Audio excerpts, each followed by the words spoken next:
right. Ladies and gentlemen, as always, 20th of December 2024. Happy festive to all our fans. For those who are traveling, for those that will still remain within where they are, I want to tell you that it's a happy festive season full of grace. And as Deepex TV, we always say that we cure your boredom each and every time. The best social media channel, Deepex TV YouTube, Deepex TV Facebook, Instagram at Deepex TV, and of course, we are also on TikTok at Deepex TV 1. This is the day that we have been yearning for. My name is Brian Ogoma, your host for motivational talk, inspirational talk, and of course, we are bringing also entertainment to your doorstep. Today, it's our first time meeting with mheshimiwa mwenyewe ako hapa ndani. So if you have any question for mheshimiwa, maybe you are asking yourself who is mheshimiwa. If I talk about mheshimiwa in Kenya, we always say maybe MP, maybe pale governor, even our president also is also mheshimiwa. MCA, even I myself am a mheshimiwa come 2047 gubernatorial candidate, as I always say. And of course, ladies and gentlemen, from Deepex TV, we are running all the way mpaka huko tunaingia Westlands constituency. Westlands constituency actually, and we have the one who wants to succeed the current MP of that area, Mr. Timwe Nyonyi, and he will be successor. He wants to be the one who will represent the people of Westlands come the year 2027 until further notice. If he will yearn for something else, he will tell us. And if he wants just to remain as an MP until 2047, come on, governor also, it will be okay. NRA, National Reconstruction Alliance, the party for young people, by the young people, of course, mkubwa yao ni Honorable Okia Mtata, who is the current senator of Busia County, and also the one that fights for the life of young people, and also he confirmed earlier that he wants to become the 6th president of Republic of Kenya comes the year 2027 during election time. Before I introduce my guest, I want to know, Mr. Producer, tufike watu ngapi ndio tuanze? Just tell me how many you want so that we may start with them. 20, of course, ninaambiwa pale 20 should be on the show right away. So if you are there and you have confirmed the notification, please ingia Deepex TV.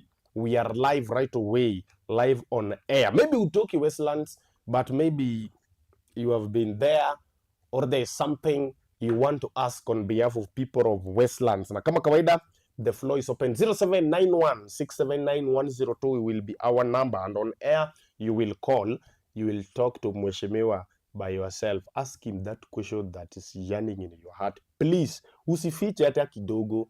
Don't feature your question. This is the right time you can talk to Mheshimiwa.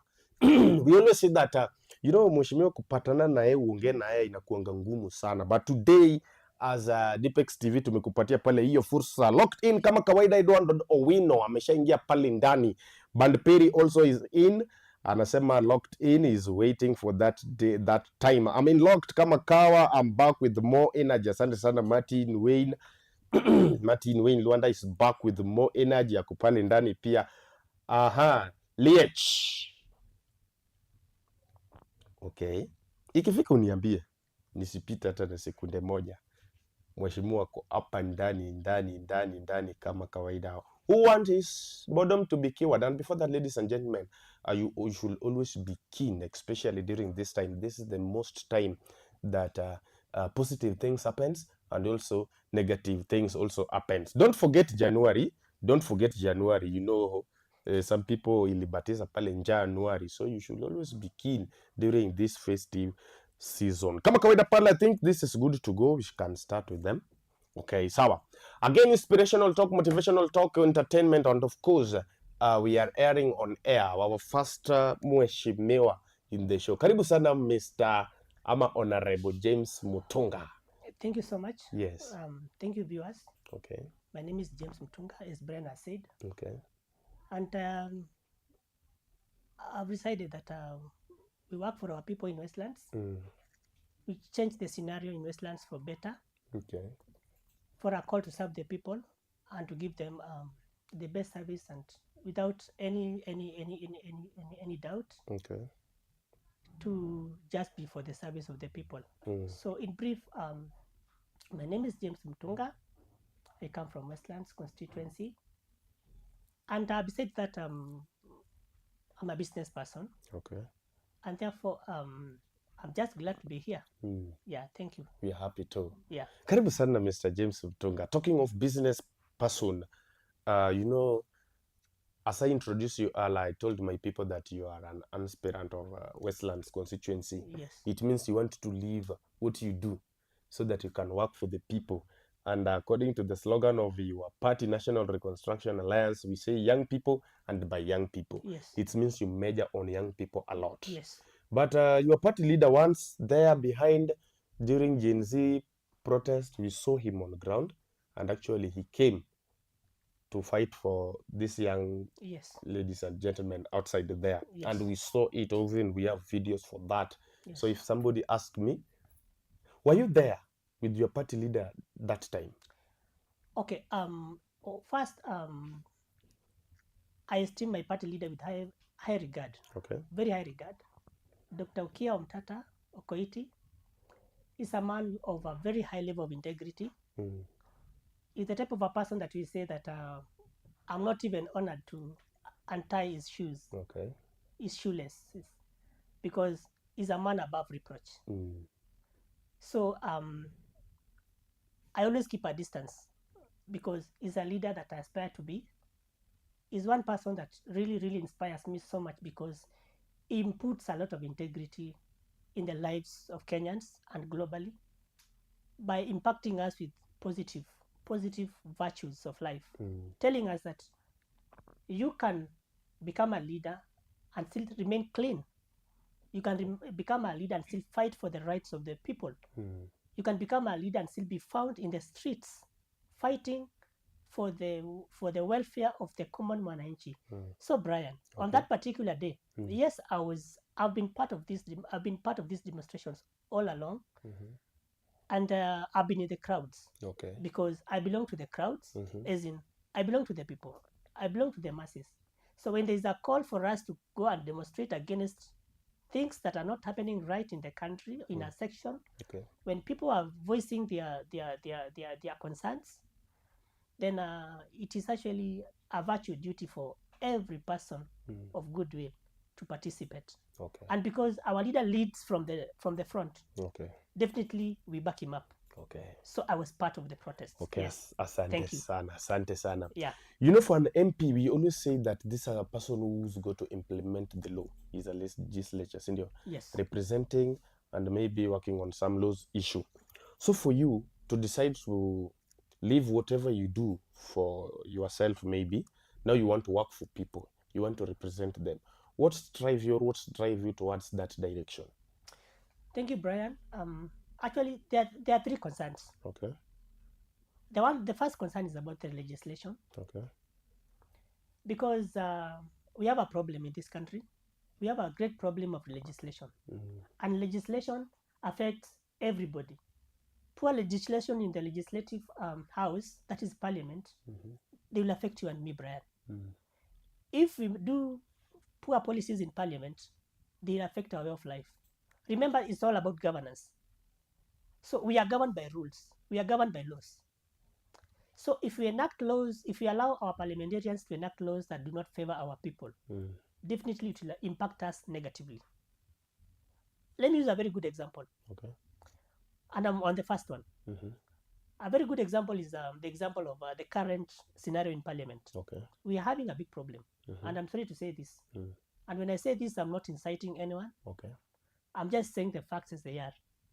We are having a very big problem because we don't have a watchdog in parliament.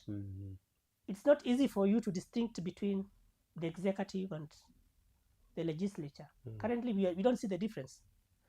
We don't see the voices. I mean, when we were very young, or actually we have been learning about the House of Integrity on the Hill during the days when the likes of the Martin Shikukus used to voice their concerns when there was total dictatorship in the country, and at least they would really move the House to consider some things that belong to the people and pass policies that really honor the common mwananchi.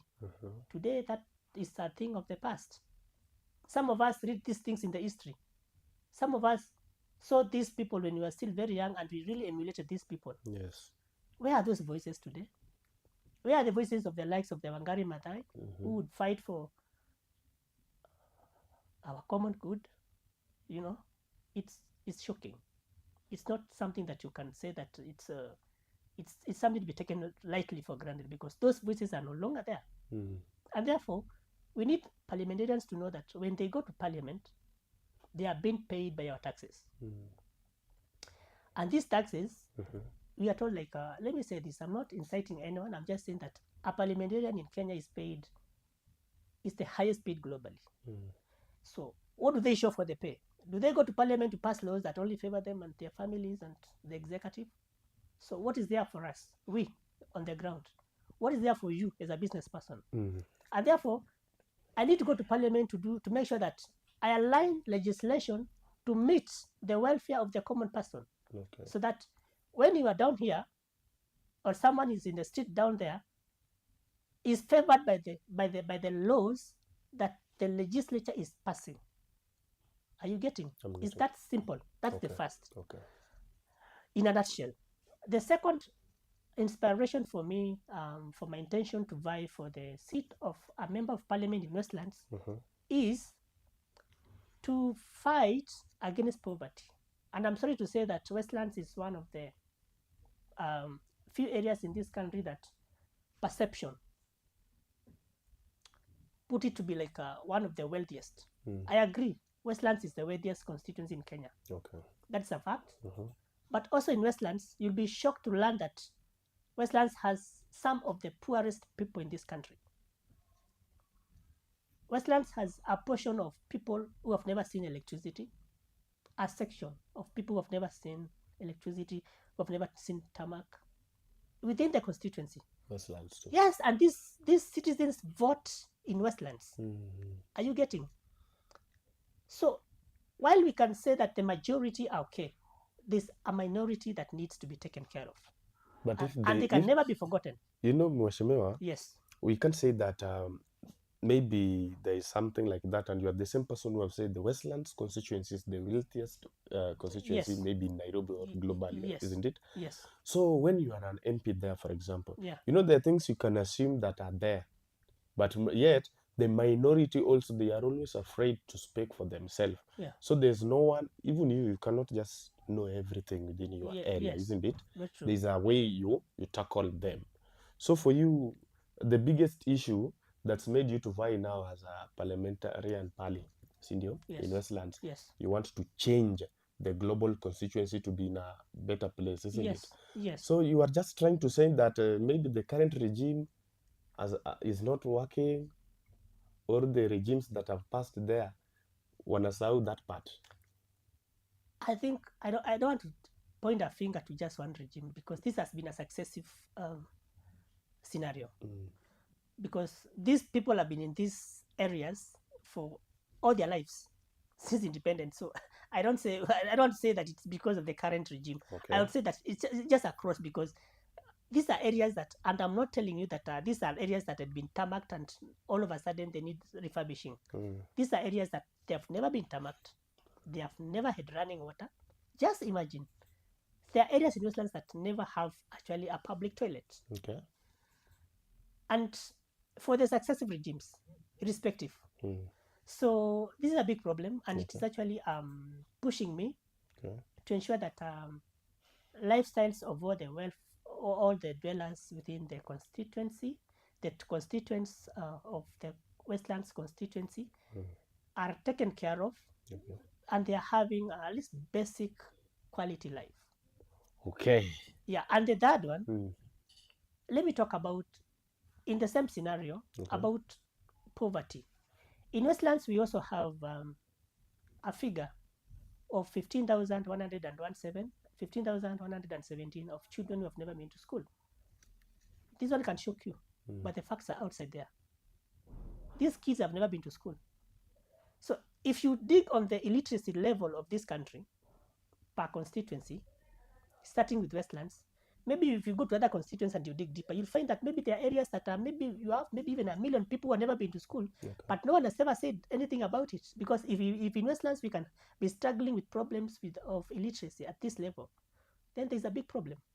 So if these kids, over 15,000, who are not schooling today, and the problem we are facing today is because during Kibaki era, thank God, we had free education. So at least kids used to go to school. But now free education is no more. So there are kids who cannot have the benefit of, going to school as a right, just because they can't afford, because it's no longer free. Okay? So these are families. In the next 15 years or 20 years or 25 years, these will be people with families. Okay. So in other words, you are staring at a time bomb, because within the next 20 years, this will be families this will be people with families. And in the next 40 years, maybe we shall be having a generation of almost 500 people who have never been educated within Westlands, and dispersed to other areas. So if you take Westlands alone as a statistic, with that level of magnitude of illiteracy level, and this is irrespective of the success of government, maybe no one saw that, or maybe no one cared. So I want to care and I want to get involved. Yes, that calls for that inspires me to jump in. Wow. Yes. That's great, Honorable James Mutunga, the one that wants to become the MP on the year 2027 Westlands constituency. Speaking of young people, and by young people, Mr. Moshimiwa, speaking of young people, and by young people, according to the slogan of your party, the party that you want to serve under, that is NRA, the National Reconstruction Alliance. Yes. It means that you people are measuring maybe for the young nation so much. Yes. During the protest of Gen Zs, you saw the one that according to them, that should represent them, they said waletouza. Sawa, that's at the MPs now. Are you sure if you elected as an MP there to represent the people of Westland, will you represent them or will you represent yourself?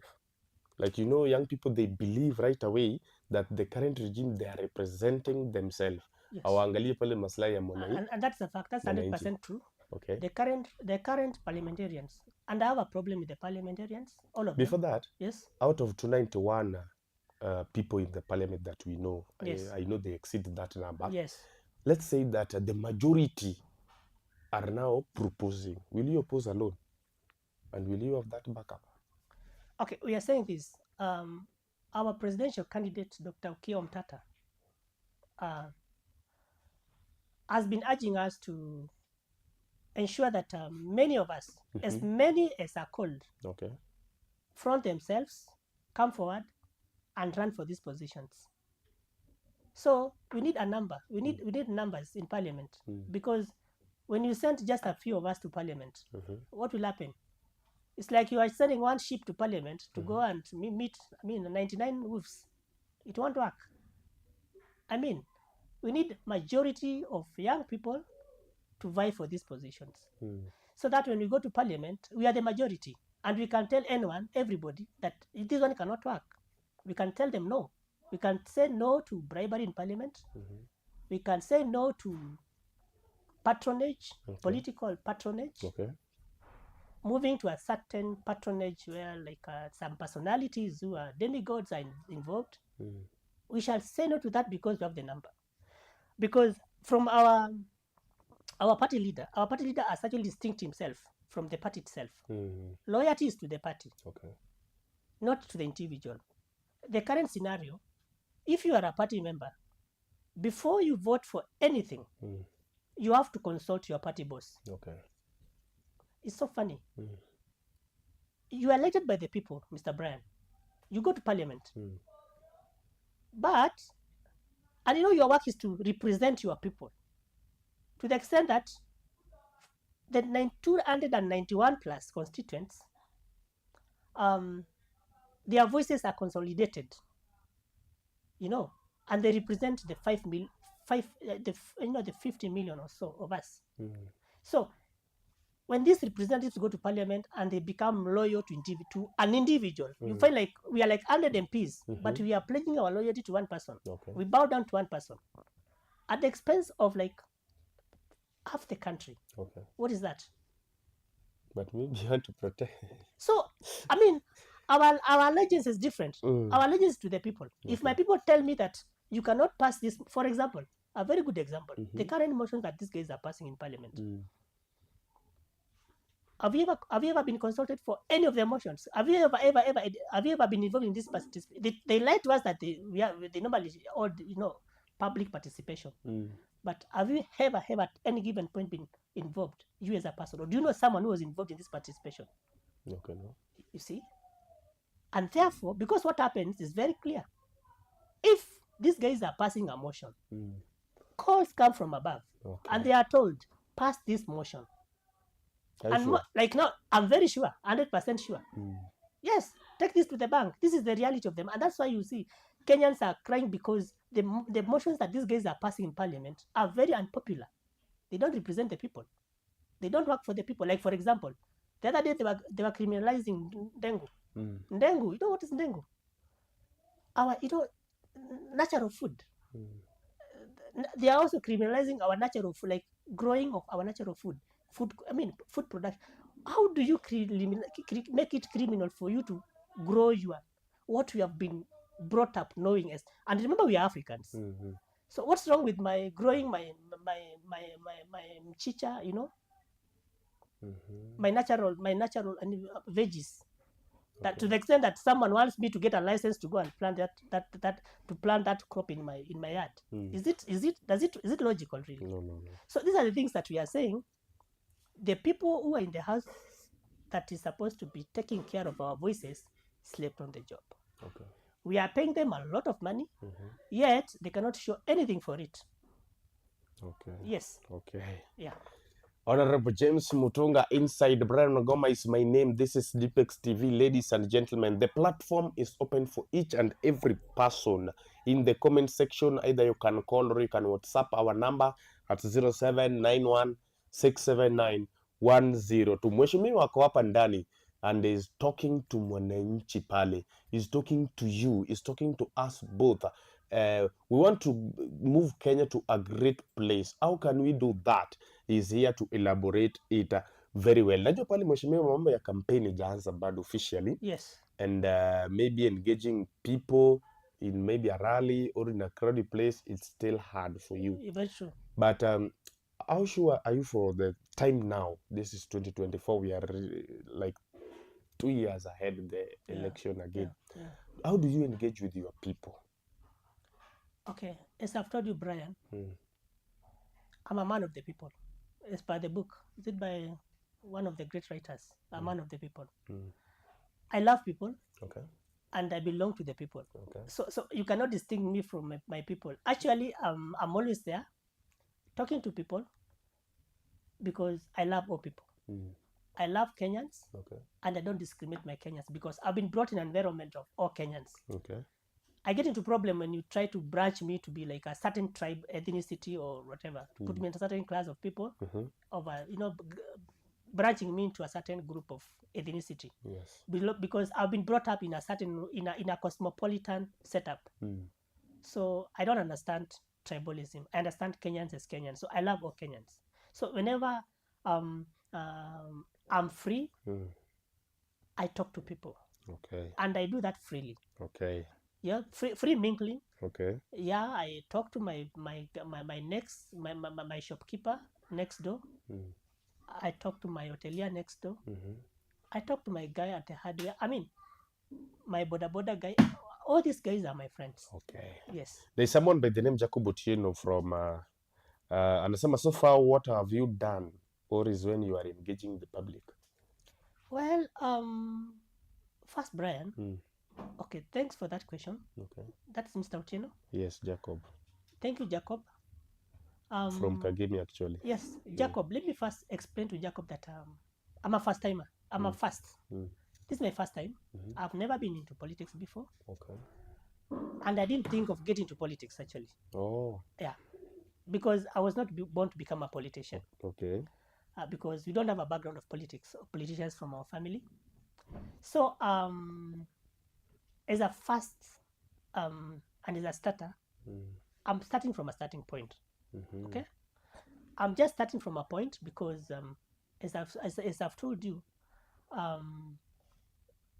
wananchi should first know that 99% of the work of a parliamentarian is legislation. Only 1% is about resource, resource management and enabling, facilitation. But 99% is about, because if you put the right the right bills in parliament, you have solved 100% of our problems. You've dealt with our taxes, you've dealt with our, with our security, you've made life affordable for everybody. Because if, like, for example, I've just talked about the 15,117 kids that have never seen a school in their life within Westlands constituency. Okay. If we had good legislation that have been put in parliament, they would have taken care of that particular child. Are you getting?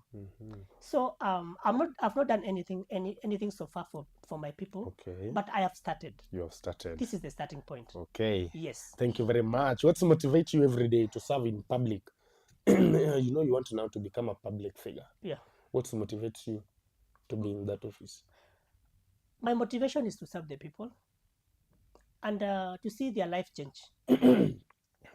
Yeah. Okay. Yeah. Asante sana. Ladies and gentlemen, it's your time now. 0791-679-102. It's our number. Either you SMS, you WhatsApp, you call, and also you can bring your conversation via comment section in our YouTube channel at Deepex TV. Hapo hapa ndani mwenyewe mheshimiwa James Mutunga of NRA.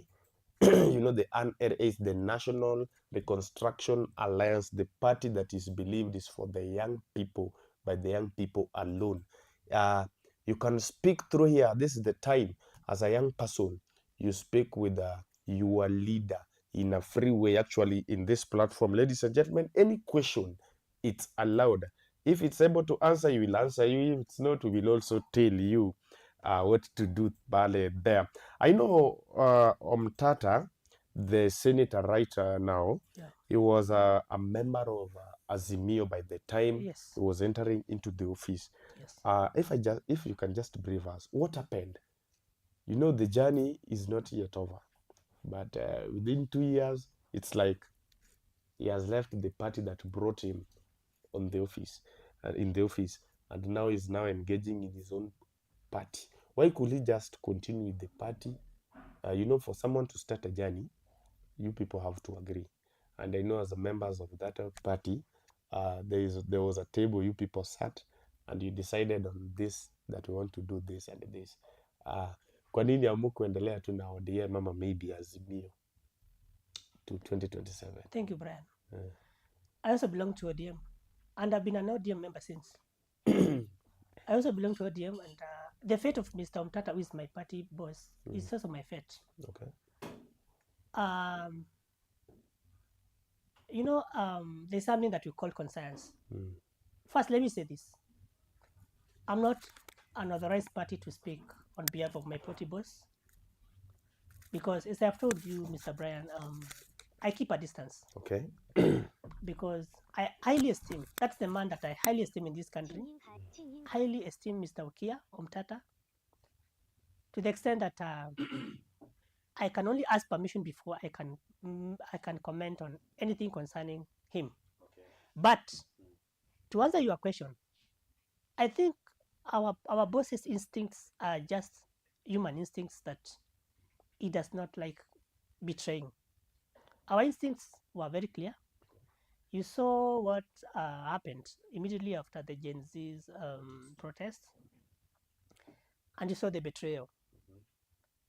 We wanted our party boss in the ODM to be courageous and speak to the government and tell the government that this is not right, address the needs of the people. And this they did not do. Okay. So we did not see leadership. in the wing of our party boss, and those bosses who are actually in the protocol. So that's why we personally I follow Mr. Mtata because I'm seeing a direction. Okay. And it actually confirms to my conscience. Okay. Yes. All the best, Honorable Mutunga. Jacob Utiko anasema hapo all the best to you in our comment section kama kawaida pale.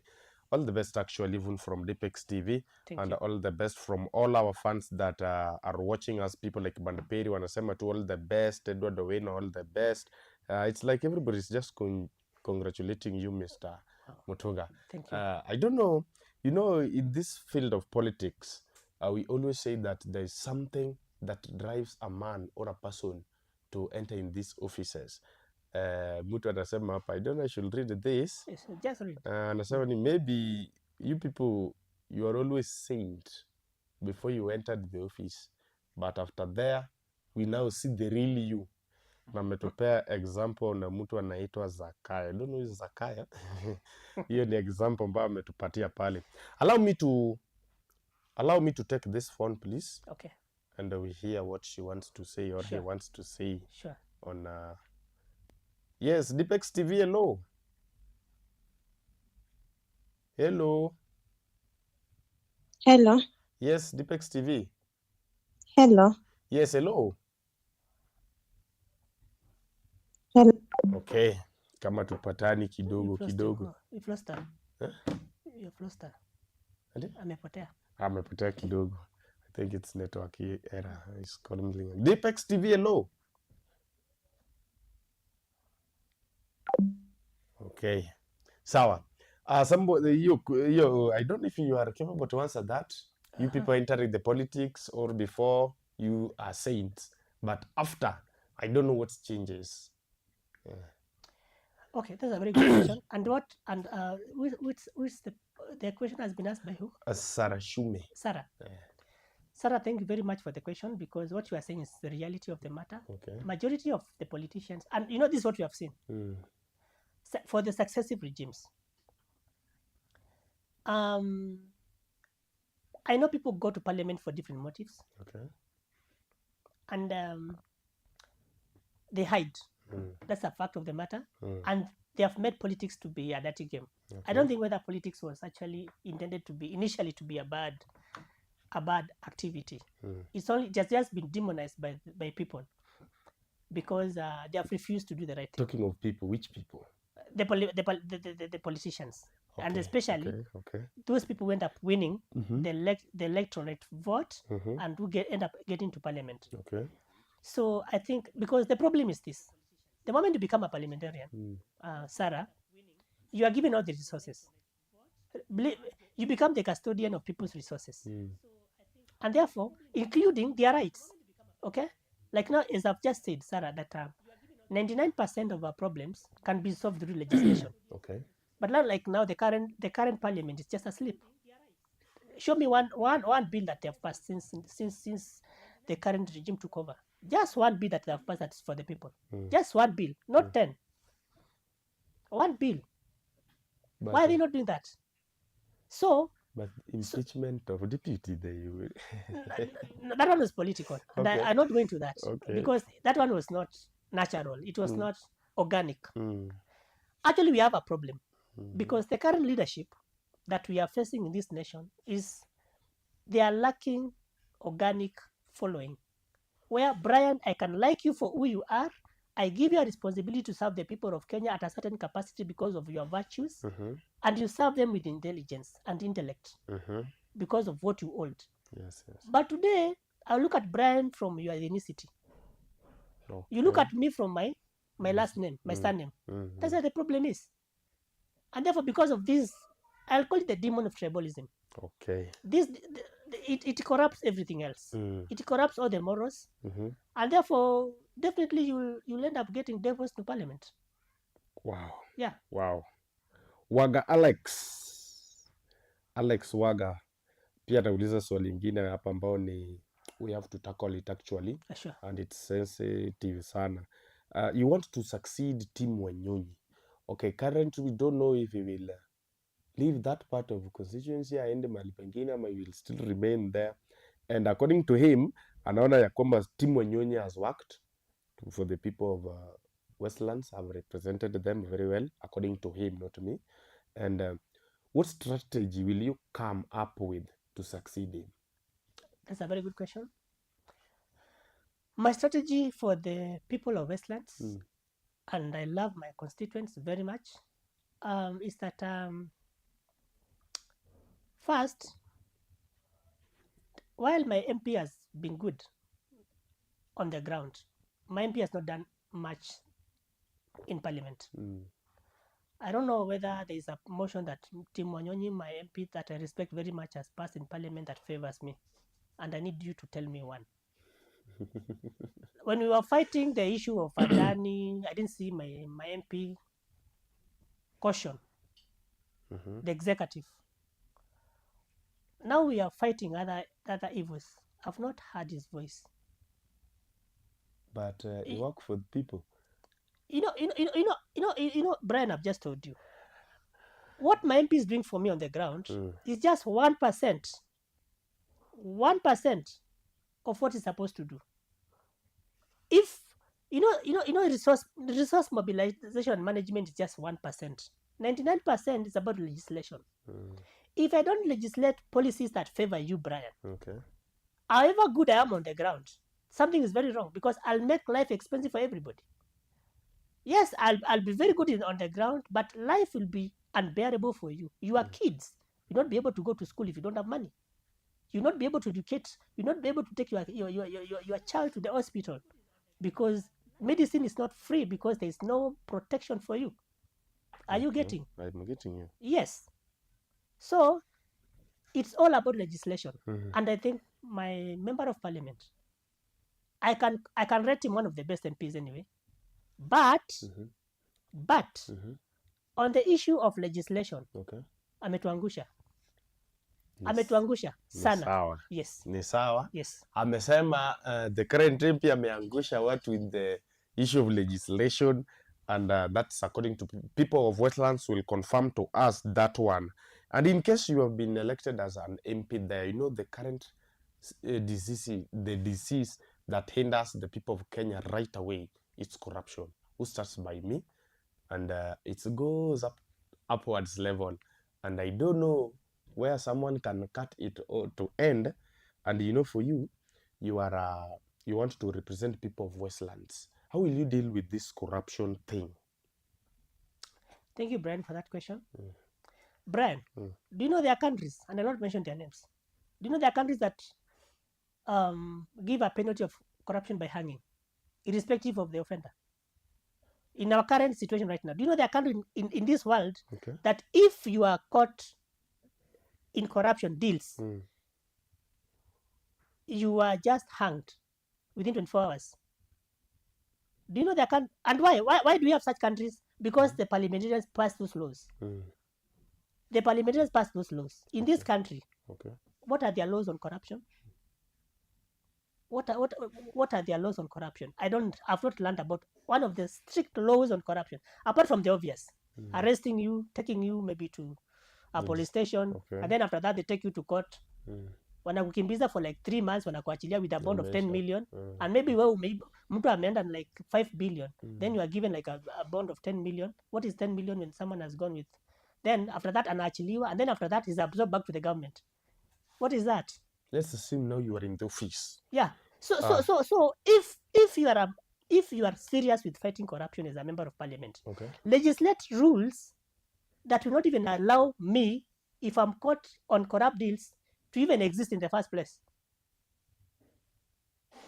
Let these guys who are stealing from people be executed in a public gallery, so that people can know that this is not their money. This money belongs to the people, to you, to me, to the 50 million of us, and to know that they are just custodians. The fact that you are an MP does not give you the license to, to think that you own the money that is our money. You're just a manager.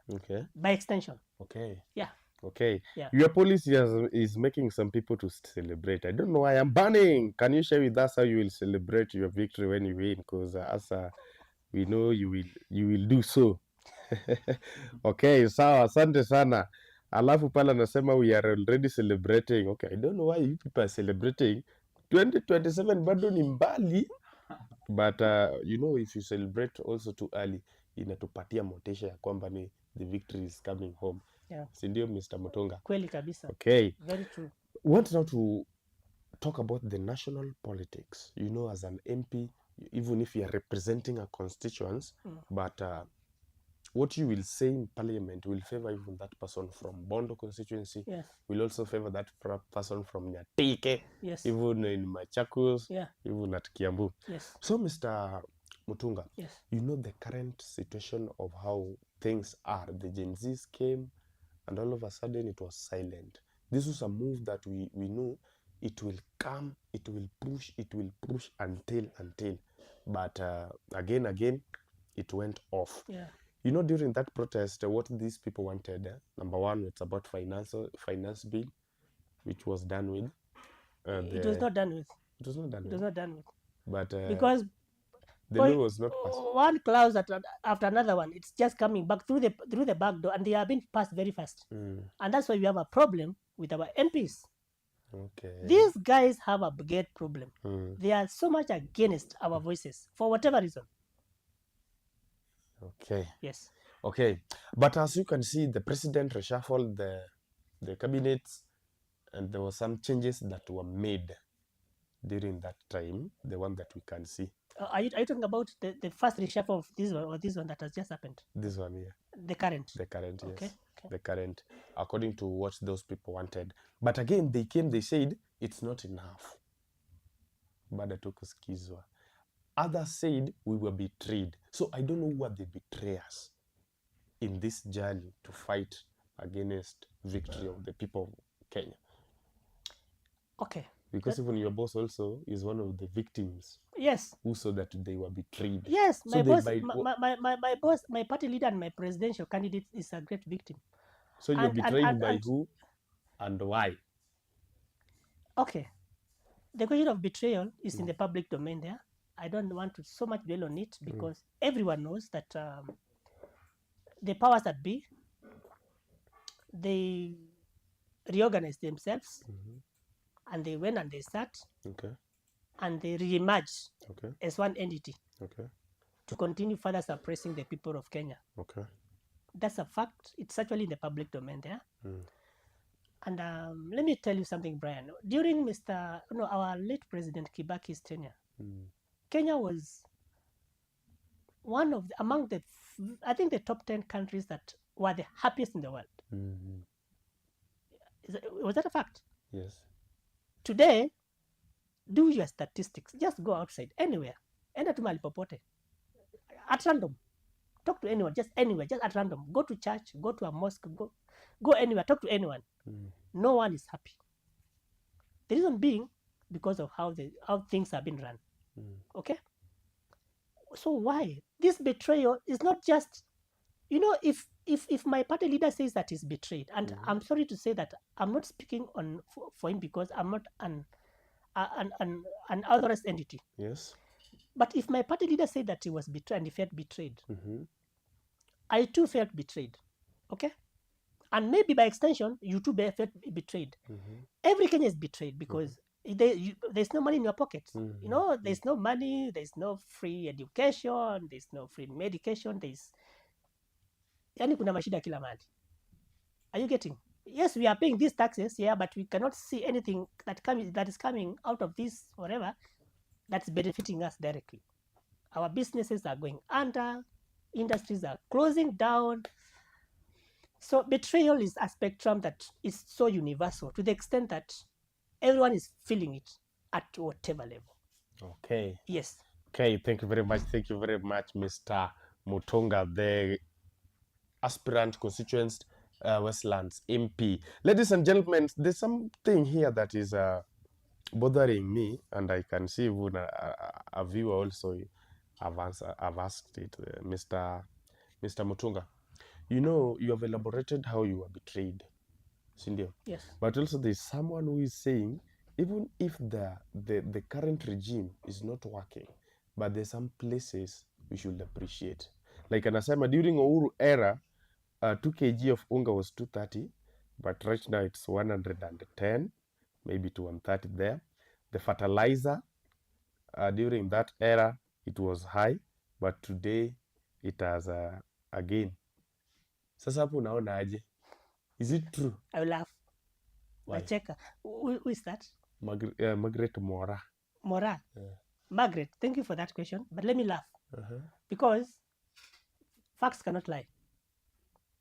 First thing we should know that when it comes to evaluating successive regimes, let's say, like, for example, the example that Margaret has given us of unga. Margaret is saying that unga was what at 230 during 230 Uhuru regime. during Uhuru regime, and And today it's around 130, 110 to 130. so it just come down to around a drop of like around 100 shillings. Okay, that's a very good question. But remember, if you can remember very well, everyone who was alive during our former presidents, the last 5 years of President Uhuru, actually, I think we were faced with 3 years of drought. I think I'm not wrong. And there was a severe drought in this country that really, really affected our economy. And you know, our backbone is agriculture. Are you getting? So I think even for Uhuru as our president then, to have maintained 2 kgs at 210, Uhuru was a genius. Given that drought, remember, Uhuru faced drought for close to 3 years. Uhuru faced COVID. COVID hit Uhuru badly, our His Excellency, our president, former president. And again, the Russian war. Hey, then the Russian war came in. My friend, if you are given those 3 today as the head of state, hata sijui kama tungepumua. So to me, you see that I think he tried. He tried. Let's not talk about the scenario now. Unga is how much? 110. 110. Margaret, sorry. Today, everybody, even right now, yesterday it rained for how many hours? Who? Yesterday, there was rain all over the country almost. In our place, it rained for close to 10 hours. So since the current regime took over, we have been favored with rain. Naturally, there has been rain. We have not suffered droughts. I know these are calamities that really affect our agriculture, our domestic bucket in terms of agriculture. So if you have been having food, everybody has food. Kila mtu akona mahindi kwake. Kama kuna small yard that you are planting, for sure, you've been harvesting throughout. So if today unga is going for 110, it should even be 55 shillings. Because there's no reason why it should be above, because the raw material, which is maize, is readily available. Tumepata mvua hiyo miaka yote since the current regime took over. But so that's not a celebration. To me, that one, hata wajafanya kitu. It's not a celebration. But you know, talking of war, even last year we experienced the El Nino form. Yenye ilifanya most farmers, they were affected with water. Yes. And you know that one also brings the shortage of this maize we are talking about. Yes. But as you can see, speaking of rearranging from 230 to 110, according to her, it's a victory. Okay, let me tell you something. Look at the span. How long did the El Nino last?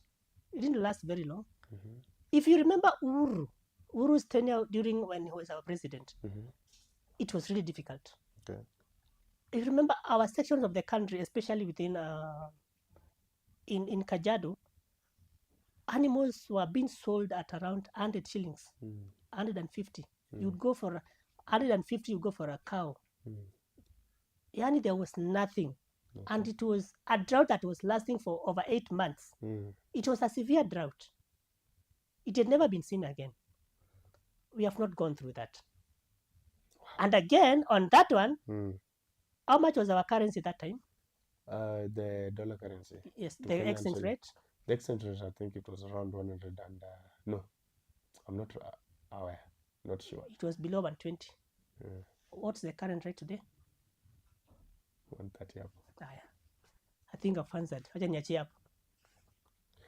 079167 nimefungua line yangu pale ya simu. Line yangu ya simu nimefungua sana.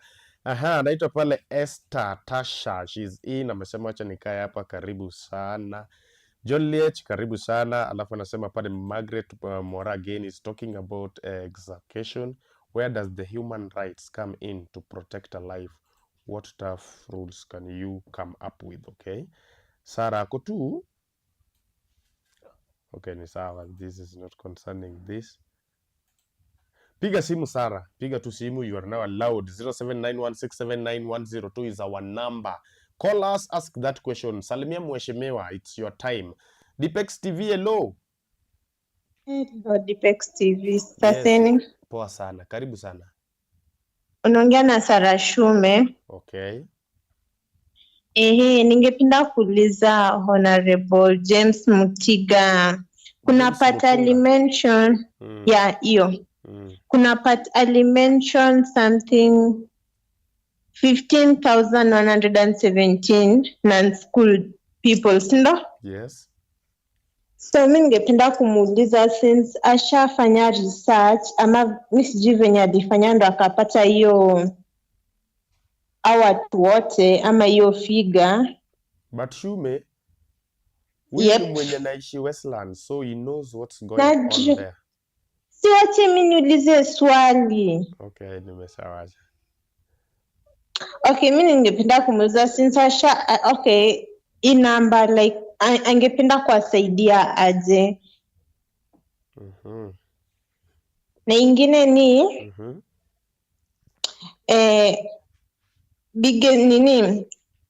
biggest issue enye constituency yake ina face na venye angependa kuishughulikia kwanza. Okay.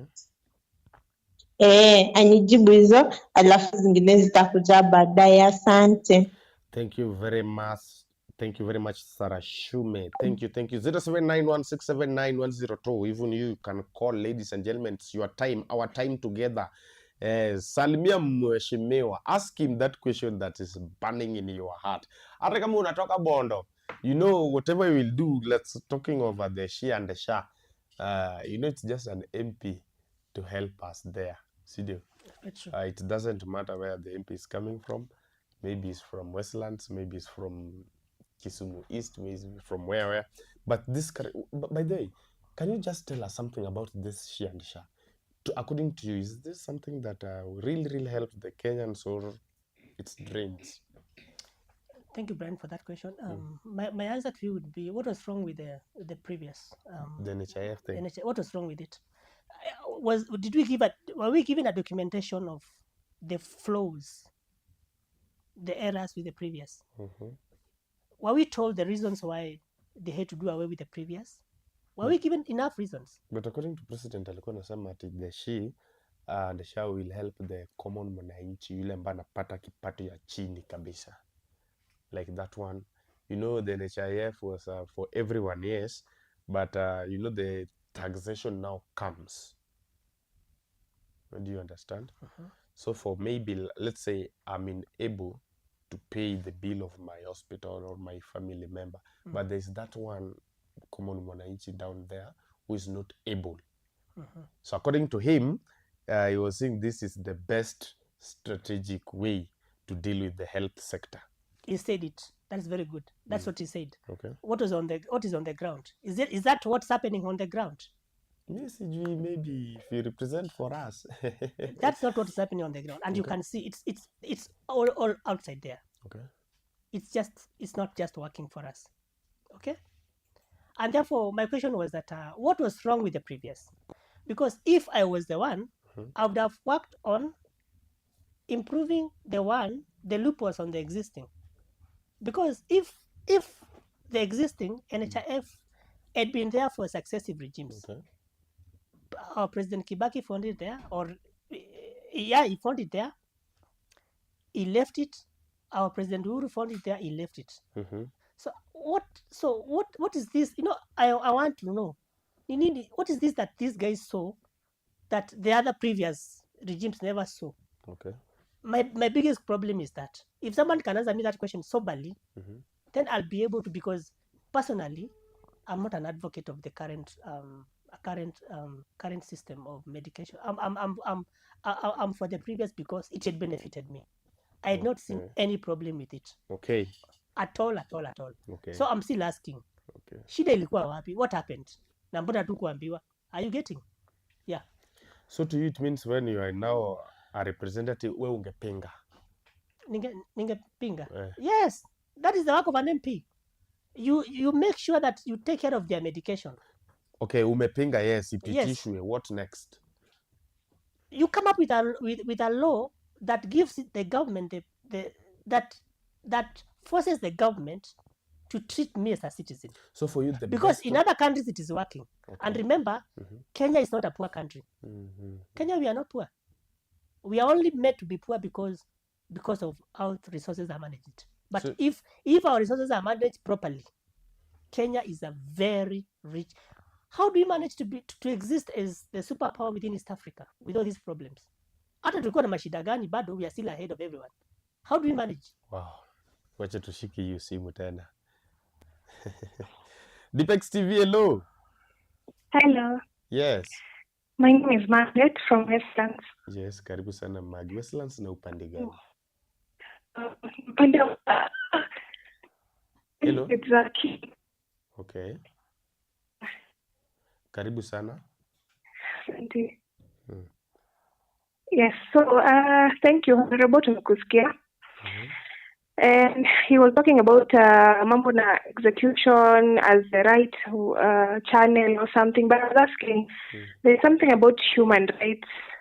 Okay. Where does it come in? Because if we don't protect life, because mtu amefanya makosa, and you can't come up with tough rules. For example, tuseme kama mtu amekosea country, there's something like kubaniwa, huwezi fly in, maybe ama huwezi fly out, things like that. Yeah, ako ready kuleta what tough rules apart from execution. Okay. Yes. And maybe Umemaliza? maybe Yes. we can ask her to clarify. Is it execution for who? For the wrongdoers, or for the abductions that have been taking place, or which type of execution? What about corruption? Eh? Corruption. Excuse, hebu ongea tukusikie vizuri. He was talking about corruption. Corruption. Oh, okay. Sawa, asante. Sawa. Thank you so much. That's Margaret Mura. I think you have got a question. Yes, I've understood. And, I've gotten it. Thank you. Okay. Are you able to answer it? Yes. Okay. Now, Parliament. Okay, let me use a very good example. When we were schooling, we had prefects. Okay. In our schools. They used to assist the teachers to maintain discipline, proper discipline in the schooling. So members of parliament would act as our prefects. Okay. There are people who pass laws. Okay. Wakituambia hivi, if I steal this microphone, I mean this Monitor speaker. this monitor, this speaker, if I steal this gadget, for example, Okay. nitaenda nitahukumiwa for like 2 years na nitapewa fine ya ABCD. Okay. So if the legislation is done properly, and that's why I'm actually still saying that the work of an MP, 99% is on legislation. Right. If you see countries that have put discipline in their work, like the first worlds, why are they where they are today? Because there's discipline. You cannot just overtake anyhowly. You cannot overspeed anyhowly. You cannot bribe the police anyhowly. Okay. And also the police cannot just arrest you anyhowly. Kuna discipline. Yani, kuna systems are working. Are you getting? Because legislators there don't sleep. They go to work for the people, and they check on the life scenario of an individual in its inclusivity. Like they are looking at every aspect of their life.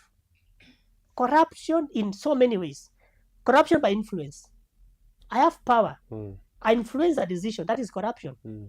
How do we have laws that make sure that the head of state, for example, does not use his power to influence a decision in parliament? Okay. Do we have such a law? Okay. Do we have such a law? No. Why don't we have such a law?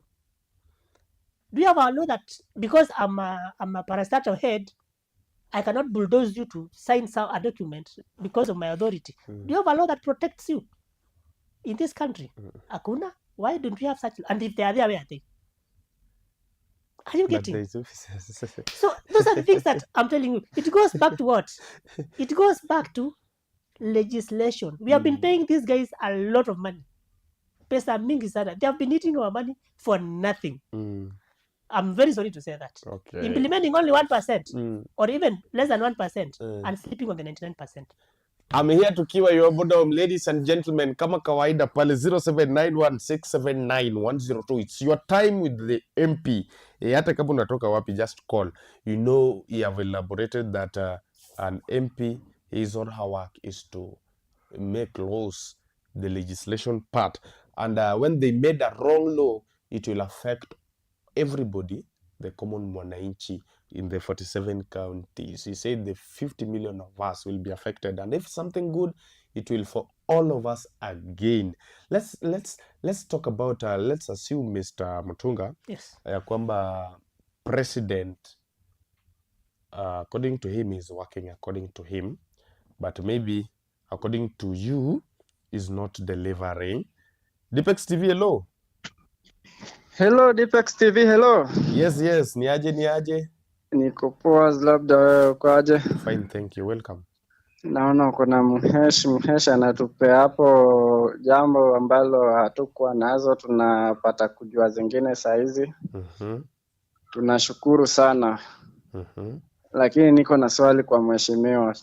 Swali ya kwanza ni since opposition leader ambaye alikuwa let us use Azimio in general walitufail instead of being opposition wao walienda wakajoin the government. So we don't have the opposition to keep the government in check. Right now we don't have clue or whatever is going in government. Okay. Since kila mtu tunajua loot it all. I don't want to use hiyo jina ingine, but I think if I say loot all, unaelewa kitu nasema, ama Zakayo ama Kasongo. Tunashika kabisa. Kasongo unajua ni yule mtu wa kila kitu tax. Hata ukienda kwa choo kukunia ni tax.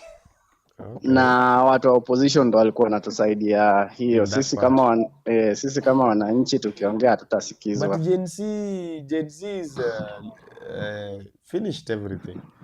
No, Gen Z haiku finish everything. Gen Z walirudi wakanyamazisha Gen Z. Walichukua wale kingpins, let's say wenye walikuwa na act kama leaders. Wakawaongelesha, wakapata chai, wakarudi wakanyamaza. Sasa sisi tukabaki tukiumia. Okay. So since wamekuja na new alliance ama party, are they willing to be the opposition right now before 2027? Or party yao pia iko but itakuwa among the contestants 2027 tu hivyo. Okay. Then number 2, as you know, corruption in Kenya ni kama salamu kwa kila mtu. So in case saizi tumeamua ni Honorable James ndo tunaingiza Westland constituency as an MP. What will he do to end the corruption? Then number 3, what plan does he have? Or let's say the mama mboga ambao waliingizwa box na Kasongo. But the end result, the promise that waliekewa zote zilikuwa fake. Wakarudi kurealize baadaye kumbe tulikuwa tunachezwa. For him, what will he do to ensure the border sector rights zao ama malilio zao? Hebu tuende kwa haraka. Okay. What will he do so that mama mboga asifeel amefinyiliwa, mtu wa bodaboda asifeel amefinyiliwa na watu wengine? Okay. I think for now acha niulize hizo 3 hata nijibu. In case zingine nita drop hapo comment section. Okay, Thank you. asante sana. Asante sana.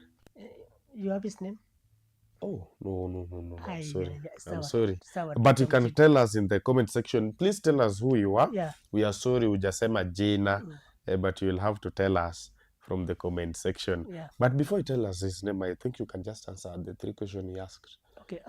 Talking of opposition, number 2 talking of Corruption. and The plea for Mama Mboga and Boda Boda. yes. Okay. I think Brian, we talked about corruption at length. We have talked about. I gave an example of countries that execute. Unaiba siku hata they don't even execute with small wigs. They execute the real fishes. Okay. You are given a job to perform as an MP and you steal all the pesa zote zinaoshwa, or you are the minister for whatever, or you are the president and you are not doing your work. They execute the real figures. They don't just execute watu wa chini. There are other laws that take care of that. Tulikuwa tumesema hivyo. Na nikasema and I was asking what ended up, how did they end up there? It is parliament that sat and they came up with laws that said if you steal this, this is the penalty. If you steal this, but a serious business.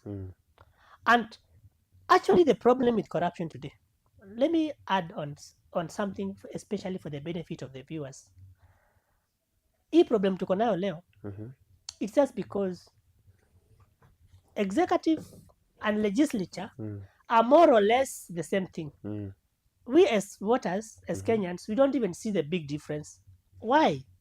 Because of the calendar of the years that these people serve. The president serves for 5 years. Okay. According to the current constitution. A member of parliament will also serve for 5 years. And these people are voted during the same time. So it's very easy for me to corrupt you guys if I'm the president, if I'm running for the seat of a president, because we are tunasaidiana. Are you getting? And the other influence is we have put our constitution to look like I must come up with a party that it's popular, which is very okay because we are seeking the popular mandate. But do you know something? If you go to parliament, because this thing is not working, this thing is just encouraging sycophancy. I become the president. Okay. You not say anything because I'm the head of state. So we are going to we need a parliament that is working. Let me tell you, to distinct the two calendars so that they don't work together, in the sense that President avotiwe half term, let them, all of them, run for 5 years, but let each calendar, the calendar of an MP and the calendar of the president, they should not even meet anywhere. Huyu term yake iishe halfway and vice versa, so that like now midway huyu president tumemchuja kama saa hii midway. See, we are almost now we are heading to half the term of the current regime.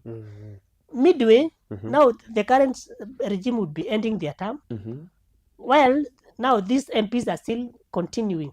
You distinct the two, and you distinct completely, and you pass laws that can allow that.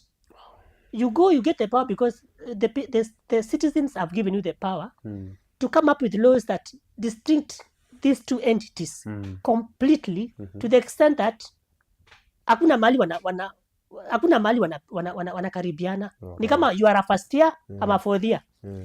You are exiting, me I'm just coming. You see, when you are exiting as the president and vice versa, and me I'm just joining, hakuna because me I'm exiting. There's no hakuna mali tutapatana. Mi natoka, we unaingia. I'm seeking for a second mandate, we umeingia tu. Are you getting? When that thing is done like that, if parliamentarians really think about this country, distinct the executive completely from what? From the legislature. That is the best way to deal with corruption. Because MPs will have the power and the mandate to be independent, because hakutakuwa na ile leniency ya sycophancy. It will just die. Yeah. Someone is asking, speaking of the wealthiest constituency in Nairobi, that is Westlands, how do you people manage to give people bursary? Westlands is wealthiest, so there is no bursary there. And if there is, mnapeana aje? Who do you look? What's the name of The problem, they of don't the write their name. of the in person? the WhatsApp section, they don't give me their Okay, name. sawa. But you can just tell us who he is. Sawa. Oh yes, Lamek. And before you answer that, that question, there was a question about Mama Mboga And the corruption. No, we talked Mama about Mboga. corruption. And again, is this National Reconstruction Alliance the official party of opposition? Okay, currently, I think we are now the opposition because there's no opposition now. Sisi tunatetea mwananchi because hakuna mtu akumtetea. So currently we are the opposition. We are because now our guys that we took to parliament are not doing their work. So wacha sisi tufanye kazi yao kwa streets. Okay. Yes. Nini mshafanya that can show us that you are now opposition? No, we are making noise. That's the least that we can do for now. Tunapiga kelele because we make noise against bad policies and we don't keep quiet. Okay. Because that's all we have for now. Okay. Yeah, sahi tuko hapo sasa. Mama Mboga and boda and these young people. Yeah, okay. According to his question. Hajatuambia tu jina, but I know you'll tell us. The caller. Yeah, Mama Mboga and boda. You know, as a constituent, Mama Mbogas and boda, these are people who drive our constituency. You are late, for example, unaenda mali saa 4 umetoka job, umefika hapo kwa kibanda, unakatakatiwa sukuma haraka, unaenda unapika, unakula. Unachukua hiyo boda, is very cheap. Yes. It's so affordable. And we thank God for President Kibaki. Yeah. When let's go back to the drawing board. And we cannot take credit because this is not our idea. This idea came from our late president. When our late president was the president, he's the one who came up with the idea of boda. Let me start with the boda idea. And you remember, during that time, bodas, the bicycles, the motorbikes, they were exempt. They were zero rated. They were not being taxed. Exactly. They were being imported tax-free. By that year. Are you getting? So why can't we go back there? Why tax a motorbike? Okay, just why? Let's start there. Because when you tax that motorbike, you make it expensive. So is your problem. Yes. If you say Kibaki, they were not taxing it from that. I think it was around 2008 when boda was introduced. Yes. When Kibaki was leaving, the office was 2013. Yes. So where did the problem started? During Kibaki era, Uhuru era, or during this regime? Actually, I don't know where it started because I was not even interested. You know, when Kenya was working, we didn't even mind. There's a time that things were working. You'd see roads are being built everywhere. You go with your NHIF, you are being treated in the hospital. There's free education. Yani maisha ilikuwa inaenda tu vizuri. So you know, some of us, we didn't even care because things were just moving. Makaraos could not even be allowed to take bribes. You know, the police would not be allowed to. They were not kidnappings. They were not, killing people, especially young people. Anyhow, there was security. Kenyans were safe. Life is going to move. So during that time, we were not so much. Most of us were not very keen to see on the loopholes. But now we are seeing the loopholes because everything is in a ditch. Okay. Yeah. Sawa. Question ya Lameka, kabla tujakupatia nafasi, I see you have worked with someone. And just answer that question ya Lamek. Alafu ongeze na hii. You want to be, this is your first time now joining politics, eh? Yes. For someone to be in politics, I know you have read or you have that knowledge on how politics work. Yes. Kuna kugeugeu.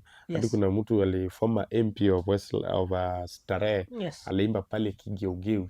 We are always nice. I remember that song. You remember that song, yes. Will among the people will be the kigeugeu people. Even today, I'm happy you are at Deepex TV. Yes. And as you can see, inafikanga mahali, which TV is that? Tell them to come to my place. Or no, I'm busy. Will you reach to that point? The kigeugeu part. Okay. Let me say this. I don't want to misuse the Bible and I don't want to misuse the name of God because it has been misused before. So I'll not swear by that name. I'll just say this. Watu kwa vigeugeu huonekana mapema. Na it also depends with what drives you. Let me answer this.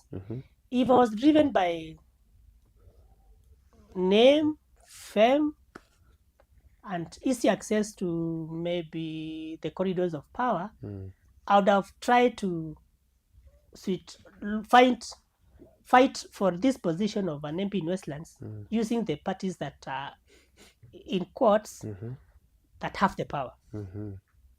That's the first sign. Okay. Why am I refused to why am I aligning myself with my party leader when we know we are in the cold? Why am I not aligning myself with the party that be? So that's the first sign. Why? Okay. And yet I know if I go there, things will just move. Okay? So I cannot become a Kigeugi, because if I want to become a Kigeugi, kitu ya kwanza, the party choice. Where you choose to be is the first indicator that wewe, you are likely to become a Kigeugi. Okay. Yes. Okay. Yes. Okay. Yes. Assume you are an MP now, Yeah. and Okiya Mtata with the National Reconstruction Alliance, maybe. Okay. Not, so sorry for this. Yeah. Tuseme hajafika to his dream. Yeah. But for you, you are now the MP. Yeah. And your party is the minority. Yes. And again, the government that people are crying of is the same government that occupied the office by that time. Will you leave him, or will you just stand with him? And if you say you will stand with him, mbona muko stand na the Azimio to the end? Let's not even talk about that name. Let's talk about Mr. Okiya Mtata. Okay. Our party leader, Mr. Dr. Okiya Mtata, we call him Triple O. Dr. Okiya Mtata Okoiti is a man of very high esteem and integrity. I've not seen that integrity anywhere in this world. Okay. And I'm sorry to say that you might even confuse him to be a man of color, to be a pastor or even a priest. He's a man of very high ethos. And I don't think, from what I've seen in that man, I don't think whether that man will be easily corruptible. I think when I grow, we say that the oldest Gen Z is Dr. Okiya Mtata. I think when I grow old, I want to be like Dr. Okiya Mtata. There's a lot that I'm still learning because I'm still a baby here. Okay. Because his ethos, his level of discipline is not what we are used to as Africans. It's at another level. Okay. So I don't think whether Sioni come and I'll pray that I don't get to betray him. Okay. Yes. Asante. Yes. Asante sana. Beside you have a man. The one that is, I don't know who he is, but he will tell us. Will you allow us just to, if you don't mind, we engage him too? Yes. Maybe if you allow me to just introduce my compatriot. Okay. This is a gentleman I really, really, really adore. He's one guy who has really been there for me. And he has given me insight. Okay. He's called Mr. Ngunyi. Ngunyi. Peter Ngunyi. Okay. Peter Ngunyi is a team leader. He leads the youths. Okay. He leads the Gen Zs. He listens to their voices. Okay. And Peter Ngunyi is a political analyst. Peter Ngunyi is also privately is also a great business person. Okay. But beside that, Peter Ngunyi is one guy who is so focused on high level of integrity. Okay. Peter Ngunyi. Yes, he has high level of integrity. And I think I don't want to speak more. Okay. Let me allow him to just take the floor and introduce himself further. Okay. And speak to Kenyans. Peter Ngunyi, before you speak, you are a representative of Gen Z. Sasa wewe sijui nikupee Sheng, nikupatie Swahili, nikupee Kisungu, uko wapi rada? Yote niko sawa. Karibu sana. So thank you very much for the opportunity. And before I proceed, I want to take this opportunity. Okay. Niwashukuru sana wana Deepex TV. Okay. For the fantastic job you are doing. Thank you so much. So mheshimiwa, najua nimekuwa kwa media houses kadhaa. Hata huwa natuma mpaka Nakuru. Hata hiyo mambo ulikuwa unaongelea ya Sha na Shi. Okay. Like it was last month. Tulituma pale Nyayo Garden. Na tukaongea na sauti ya vijana at least. Hata kama haitasikika sana. Kwa sababu Zakayo anatukanyangia chini. At least tuonekane tunarusha miguu. So nimefurahia sana kufika hapa. Na nitawakilisha vijana. Okay. na mheshimiwa tumekuwa tukishikana naye kwa hii maneno na wengine pia na at the end of the day we know God will do something, na nipate leader wetu Mkia Mtata apate kiti na sisi tupate nafasi pale. Okay, sauti zetu zisikike. Okay, asante sana. That's all In I your can say. hands, I can see you have This a is a record. road. Hii ni ya vijana. Hii ni ya vijana hoye. Okay. Mheshimiwa anajua tukitembea na yeye kama hii Lazima- mkutano tumekuwa nayo juzi, hii lazima ikuwe kwa mkono. Okay. Mimi kama kiongozi wao lazima nikuwe na hii. Okay. Eh. I know you are quite a number of time and whatever you always do. Nimeona clips mingi sana sana zile ukiwa is it Jacaranda ndijivanji Huko. kitambo huko nyuma, wewe pia ulikuwa member of ODM, you were supporting the right honorable Raila Amolo Odinga and the party, and today again it's like umerudi pande huu, si ndio? Kwa sababu your party leader alitoka, wewe pia mkaona mtoke naye. Maybe he has that dream that you wanted to face, but due to 1 2 3 ilipita, si ndio? Mr. Nguye, thank you very much for coming. And who are you to Mheshimiwa? Mheshimiwa mimi ni campaign manager wake. Okay. Westlands. Okay. Na tuko wengi. What Westlands hawaogopi hiyo? Unajua Westlands, nasikia mnasema ni kwa wadosi peke yake. Okay. Enda kama pale Kangemi tumefanya mikutano Sodom, Waruku, Lolesho na kwingine. Hiyo ni SRAM. I think ile SRAM kubwa ya Westlands sub county ni Kangemi. Yes. Okay. Na pale vijana ni wengi. Okay. Hata kwa numbers population kubwa iko pale Kangemi. Okay. Peter Ngunyi, Gen Z is representing you here, mostly Gen Z from Westlands. Your representative is here. Anaitwa Peter Ngunyi. If you want to reach, I don't know if people can okay. I don't know if people can engage you ili wafikie mheshimiwa, ama mheshimiwa pia kuna platform yake watu wanaingia tu direct. I don't know there. But I know you will tell us that one. Unafeel aje kutembea na mheshimiwa? Kitu ya kwanza nafurahia sana. Kwa sababu mheshimiwa anajua hata pale tulipatana tulikuwa na viongozi wengine. Hata wengine nikitaja majina yao ni watu unawajua. Okay. Lakini kupata mheshimiwa ambaye anakwambia mambo ya ukweli. Mimi nakwambia for true. Honorable Mosao is the best of all. Okay. Nikisema hivyo mheshimiwa anaelewa. Wengine wanatupeleka hivi at the end wanatuacha nyuma. Lakini mheshimiwa kufikia sasa kuna wale amesaidia at least vijana kadhaa wamepata kazi kupitia yeye. Amekuwa si kama vijana tunasema amekuwa destiny connector. Unaona? Yeye amekuwa akifanya hii mambo ya banki na whatever. At least kuna watu kadhaa mimi wenye nilikuwa nao kwa list amewachukua, amewaunganisha, wamepata kazi hapa na pale. Post Bank amepea karibu 3 girls. Amewapea kazi. Ukienda sekta zingine pia at least amepea vijana kadhaa kazi. Na hiyo ni jambo la kwanza tunafurahia sana kwa sababu hayuko kwa kiti lakini ako na ile tunaita accessibility. Wale wako kwa kiti tukienda kwao kila saa unaambiwa you have to seek for an appointment. Ukienda pale hata PA wake mwenyewe you are not allowed to meet him. Lakini kwa mheshimiwa tunashukuru sana na sisi tumesema if that is the way sisi tutampatia backup kama vijana. Okay. We'll have to call you another day. You come now kama mheshimiwa ayuko. Kuna swali ningependa kukuuliza but I can't ask in his presence. Unajua wewe ni national politician representing Gen Zs. Kuna mali utakuwa una nini unataka kuongelea governor, president, everybody. But now we are focusing on Westlands constituency. Lakini kwa ningetaka kuuza tu kidogo. Umeniambia nilikuwa pale ya ODM, alafu nikakuja ipade nyingine. So sisi kama vijana we feel betrayed by right former Prime Minister Raila Amolo Odinga. Kwa sababu saizi hata wewe nikikuuliza swali. Who is the opposition leader currently? Hakuna. Raila Odinga na watu wake walichukua miguu wakagiza kwa Kalai. Jana tumeona lishafo. Asubuhi wewe ni minister wa kilimo, jioni sijui wewe ni waziri wa usalama. You know, Uhuru Kenyatta na watu wake wamegiza miguu kwa Kalai. Ruto mwenyewe na watu wake wako pale ndani. Sasa sauti ya raia hasa sisi vijana tunaambiwa sisi ndio viongozi wa kesho. Tuko wapi? You know, hiyo ndio swali tunauliza. So hata kama kila mtu amenyamazishwa.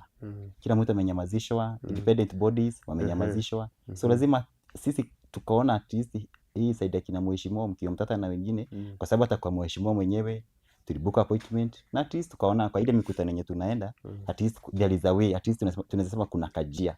So tukasema acha tukue nyuma ya mheshimiwa na tunajua mambo itakuwa sawa kama Okay. vijana. Okay. But hapo tu kwa Raila, he was the opposition leader, and you know Raila is securing a seat in Africa, and for those who are voting are maybe the national leaders.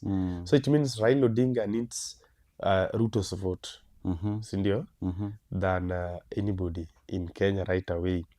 So do you think for him to get that Ruto's vote, will he oppose him? Okay, one thing, si eti anataka kula ya Ruto. This is not the first time. You remember about the handshake government. Mambo ilienda hivi na vile, tukaenda maandamano nini, later it all akaenda akajoin serikali. Okay. Wakati wa Moi, history repeats itself. He did the same thing. So hii wakati wa Ruto si eti ni hii ya hii mambo ya AUC.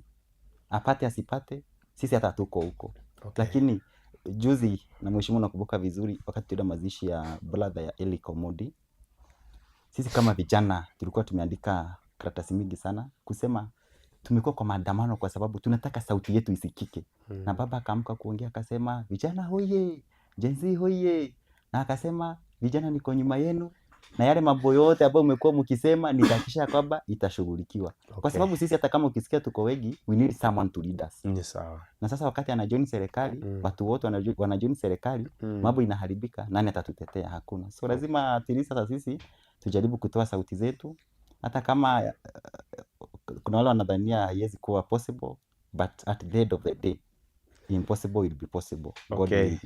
Mr. Ngunya, allow me just to catch you from there. Thank you. This thing will go deeper. Na unajua mheshimiwa ni mtu akona shughuli mingi. Sasa anataka, unajua is new in politics. Want to engage the people of Westlands there. Just give us a chance. We call you one day. Hata kama ni kesho ama when you will be free. We talk about all this. Ndio? Sawa. Niko sawa kabisa. Sawa. Peter Ngunyi, the campaign manager of Honorable John Mutunga. James. Sindio? James Mutunga, sorry. James, withdraw John, then deposit James Mutunga, who wants to become the MP of Westlands come the year 2027. Mr. MP, can you just talk to your people now? Tell them what you will do. Okay, I know you have said a lot, but just engage them now. Kwa wale ambao wanakusikiza sasa hivi, talk to them. Okay. Thank you, Brian. Thank you, Mr. Ngunyi. Thank you, Tom. First, I thank the Deepex TV for this great opportunity that you have accorded us to be here. It's a great honor to speak to my people in Westlands, my constituents. You know that we have many issues that we need to face as a constituent. First, we need to deal with drainage. I know there are some things activities that the county government of Nairobi is supposed to take care of, but it is not. So, and I remember first, Brian will allow me to air an issue that I want us to take it very deep, especially with along iRidge. iRidge, we have an issue with our traders. Okay. Along First Avenue, my people there, my good friends who have shops there, we have heard your cry. We have talked to you on several occasions. We've been talking on phone calls that there's an eviction notice that actually 33 of your shops are under threat for demolition, in spite of the fact that you bought these properties. And the funny thing and the funniest thing about these properties is that the landlord is the city government of Nairobi. So how does the landlord, who is the city government of Nairobi, demolish the houses that he himself had built and sold to you? So how are they demolishing without paying you back? That is an issue that we are taking head on, and we are not going to fear the developer who is building just behind the First Avenue. We put you on notice because that property belongs to the citizens of Westlands constituency along iRidge in First Avenue, and we are taking it head on. We urge the city government of Nairobi to cancel that eviction notice with immediate effect, or else we shall take action, because our people have a right to be protected. Okay. If everybody is silent, who will speak to that person who has, and we have many cases of eviction. Someone has a lease of 99 years, it is coming to an end, all of a sudden, it is given a 24-hour eviction notice. Where has it ever happened in the whole world? We are refusing. You have to let our people have dignity, and you have to give, if there is a problem, it has to be channeled in a way that it honors the people. Because we are living in an era where we have lost the dignity for the people. Someone just comes to your premises, he demolishes it within a notice of 8 hours, 24 hours, 48 hours. Someone cancels your lease within 48 hours, a lease that you had actually honored for 99 years. Then all of a sudden, one morning, you are given an eviction within 24 hours to vacate. It will not work. Actually, the case in Irish is about 100 traders. So it's like that particular developer, who is just behind First Avenue, wants to put his structure there, but wants to demolish the front part so that he can access his premises from the front part. It will not work. We are saying no. And already as we talk, there are 13 shops that have already been demolished. And the funny thing is that these shops were being bought at a cost of, the city county government of Nairobi was selling them at a cost of 300,000 to 600,000 shillings at that time, at the exchange rate of 79. Today, the exchange rate is at 131. Compensate these people with the current rate. Someone who paid 600,000 that time 20 years ago, from who paid it to you, the county government of Nairobi, compensate that person, that 600K, with the current rate, and give them a notice of not less than 1 year if you are doing a legal eviction. Okay. If it's not legal, we shall go to court. We shall go to court. So the other thing is that my other constituents, Westlands, I thank you for everything, and I want to step in to become your leader for the next, couple of years from 2027. We have started our campaign, but we are talking to our people. So I'll be visiting you wherever you are. Okay. So when you find me in your premises, don't chase me away. Okay. Welcome me, because I'm part of you. I'm part of the community. Thank you. I wish you a very Merry Christmas. We shall be meeting. Okay. Asante sana. Okay. All right. Thank you so much, Mheshimiwa James Mutunga mwenyewe, National Reconstruction Alliance, a party for young people by the young people. Kama kawaida anakia mtata. He was here, he's here.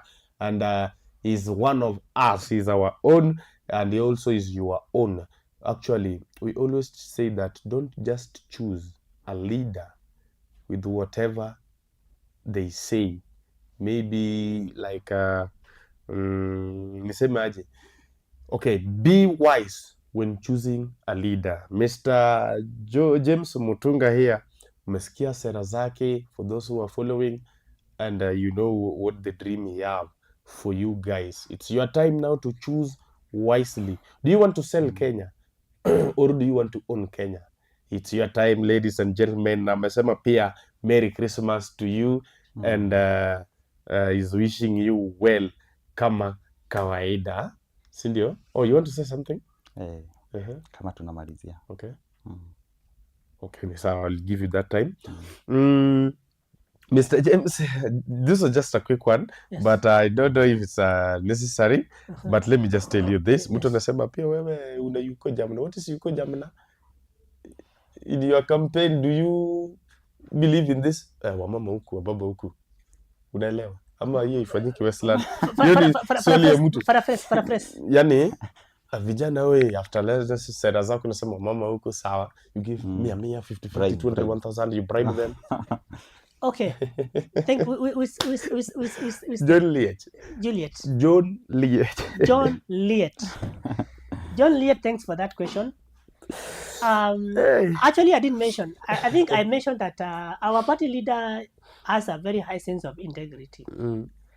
And therefore, the politics of handouts have a problem in the sense that these politicians, they will come and they bribe us. Okay. The moment we vote them in, they will disappear for 5 years because they know they will have stolen enough money to just come back and bribe us again. Okay. So they'll be giving us 50 shillings, 200 shillings, 100 shillings, Okay. buying us with handouts. Something that you cannot feed even for a day, Okay. but buying your destiny. So our party leader is very, very, very strict on this. We cannot corrupt our citizenry. Okay. We talk to our citizenry. If one of us needs some assistance, then we give freely. Okay. We are not corrupting that citizen to vote for us. We are giving freely because there is a need. Okay. But this culture of handouts, Okay. it brings out the crooks in the politician. And that's why they never change the house up there. Okay. Yes. Asante sana Mwesha. Asante sana Mwesha. You have something? You had something? Yes. Okay. Sir, thank you very much. Tukimalizia kama venye mheshimiwa anajua tumekuwa na changamoto mingi sana za hapa na pale. Kama on Sunday tuko na mkutano hapa Kalula wakati wa Christmas. Watu wanaambiwa tu kama venye tuliambiwa Uhuru Garden ni Zakayo, Merry Christmas, Merry Christmas. Lakini huambiwi Merry Christmas unaenda kukula nini? On Monday our grandmothers, our grandfathers waliweza kwenda kwenye benki kuangalia ile inaitwa transactional fee, hii pesa ya wazee. Wakaambiwa for the last like 8 months serikali sijui kwa miaka ngapi tangu Zakayo waingie, kwa kila mwezi hajaekewa pesa yoyote. So hiyo ni jambo ambalo liliweza kutushangaza sana. Okay. Kwa hivyo anybody out there mwenye anataka kufikia mheshimiwa anaweza mfikia, nitapeana namba yangu ya simu hapa. Yako ama yake? Nitapeana yangu. Na pia there are various NGOs especially hawa hapa Westlands. Sitawataja lakini ni wengi ambao wanasema they want to partner with us. Okay. They want to support us fully kwa sababu mheshimiwa amewaongelesha kwa makanisa, chief balazas and all that. Okay. So anybody mwenye anataka kufikia mheshimiwa nitapeana namba yangu ya simu, naweza peana? Yes, you're okay. Okay, namba ya simu ni 07 06 775 541. 0706 775 541. So anybody mwenye anataka kufikia mheshimiwa, kujua yeye ni nani, kujua ward yake ama location yenye yako, mkutano itakuwa siku fulani. Kwa sababu mheshimiwa ako na mambo mingi. Okay. Hata beside politics ako na mambo yake. So pia sisi saidio tunamsaidia na secretariat wengine. Okay. Na at the end of the day siku moja mtaniita hapa akiwa amekalia kiti. Kwa sababu anajua watu wengi wamesema wako nyuma yake. Okay. Especially the NGOs. Okay. So wenye kwa wamekisema tumejificha sana, nimepeana namba. Mimi nitakuwa natembea hapa na Deepex TV. You are really doing a very good job. Asante sana. So hata mimi mkinikaribisha nitakuja na wengine. Mimi ni mtu napenda siasa. Okay. Countrywide. Okay. So if you ask me anything about politics, hapo niko sawa. Ni sawa. So thank you very much. Sisi tunasema tu Mungu aweze kuwabariki kwa kazi nzuri ambayo mnafanya. Thank you very much. Asante sana. Huyo ni Peter Ngunyi, the manager, the campaign manager of James Mutunga. 0706-775-541. If you want to reach Mheshimiwa, you call him at 0706-775-541. Is there anything you can add, Mr. Mheshimiwa, maybe to the Deepex family, to the entire fans, to everybody? I know you have wished us a Merry Christmas, lakini Mheshimiwa ni mtu ya watu. Sasa smile with them. Now don't cry, don't tell them, okay, pesa mfukoni ni kidogo, nasema nini? Just now laugh with them. Yes, asanteni sana, nashukuru kwa yote. Na kwanza, I'm on X. You can find me as Musau JC. Musau, MUSAUJC. That is my handle on X. Na maybe tukipatana hapo hapo tutajadiliana kisiasa vikamilivyo, because that's a free space. Okay. That's a free space. We can engage each other further, and we can collaborate with each other. Actually, my aim is to consolidate with all of you in Westlands. We make a great family.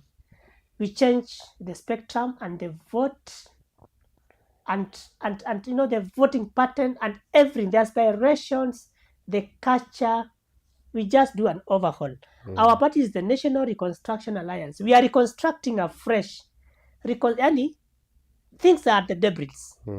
Everything has been brought down. So now we are reconstructing. So we need your support so that we build afresh, and especially the protection of our people. Security issues, legislative issues, because actually, as I've told you, 99% of the work of an MP is it's legislation. If they sleep on that job, they should not be paid. Okay. Actually, we should be having problem with why we are paying these guys right now. If we had the power, they should have refunded us all the money that they have been paid, because hatuoni kazi yao. And don't tell me that they managed your CDF. That is your cash. Exactly. In the first place, hiyo ni pesa yako. Are you getting? That is your money. So they should not tell you that, I manage your, that is okay, because hiyo ni pesa yako. And even that one, we shall do an audit to make sure hakuna pesa inapotea. Because that is your money. He's only managing. You have put him there as a manager anyway. Okay? So thank you very much, na tutazidi kuongea, tutazidi kupatana. Kindly find me on X, Musau JC. Na it's very heated there. Tutapambana vilivyo na hakuna kuogopa. We shall just continue speaking for our people, voicing our voices, speaking the truth and telling Kenyans about our grievances and supporting our people as their leaders, na tunaomba Mungu atusaidie. Wow. Asanteni sana. Asante sana mheshimiwa. God bless you. Asante sana mheshimiwa. Ukishaona mheshimiwa hivi, jua president also is coming in the year 2027. Okio mtata pia tutamleta tu hapa in our office and we'll speak with him. Yeye pia tuambie venye, sindio? Yes, kweli kabisa. Ama juu sasa yes, tutamleta. Tutamleta. Yes. Asante sana watu wote wa Westlands. Your time is now. And if it's not now, it's now. We kill your bottom each and every time, ladies and gentlemen. Deepex TV, TikTok Deepex TV1, Instagram Deepex TV, and also X at Deepex TV. Bila kusahau pale YouTube at Deepex TV. Wale mafans wa mheshimiwa wote ambao waja subscribe to our YouTube channel, this is the right time now. Kwa sababu each and every notification that you will want to know will engage you, ladies and gentlemen. My name is Brian Ogoma. Until we meet again, for entertainment and any other activity that will happen here. Thank you very much. May God bless you.